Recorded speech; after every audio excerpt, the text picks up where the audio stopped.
I ended up doing burglaries. At any rate, I got caught. And I sold marijuana to an undercover agent, and I had to go to court, and I got 5 years in prison for that. And I got it run concurrent with 5 years run concurrent for the burglary that I did.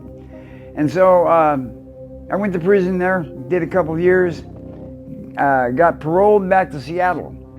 Now I'm in Seattle. It's like 1970. I was 24. I immediately looked for dope. I get strung out again. A guy burned me on a dope deal, and I went to him early in the morning with a sawed-off shotgun and robbed him. But I got caught. Anyway, I went to prison for that. So I'm in prison in Monroe. I did 3 years there. I get out. It's 1973, April 6th, 1973. I got out of Monroe. And so here I am. I'm back in Seattle. I got paroled to the sponsors I had, slept there one night, and left and never went back. I went to my mom in Capitol Hill in Pittsburgh, in Seattle. Oh, I was loving that day, that period there. So I hooked up with a very, very rich girl, and she gave me a lot of money. Like, she gave me $40,000 at once. $40,000 at once.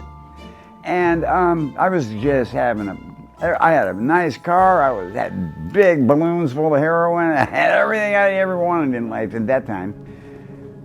I'm just having this life of crime, doing all kinds of things. I went to prison in Oregon. So I did 2.5, 3 years in Oregon for credit card forgery. I was out on parole. I jumped parole and came back to Seattle. Ended up going back to prison the night that the Supersonics won the World Championship. The Seattle Supersonics have won the NBA World Championship Series in 5 games.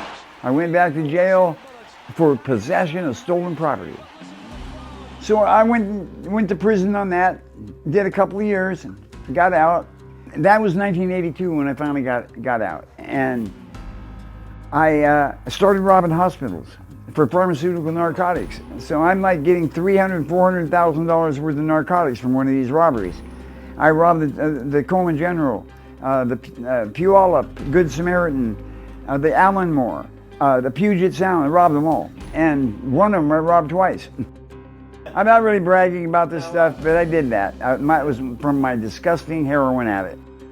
Robbing a hospital is so lucrative for a drug addict because you just can't believe how much narcotics are in there. I mean, it's just, I had baggies full of number 4 Dilaudid, which were selling for $50 a piece on the street in that time. And I had Dilaudid, Dolafine, Demerol, I had everything. And I had all this speed. Because when I rob a hospital, I tell them to give me all the Schedule II narcotics, and they just put that in there too. I mean, it's all in the bag.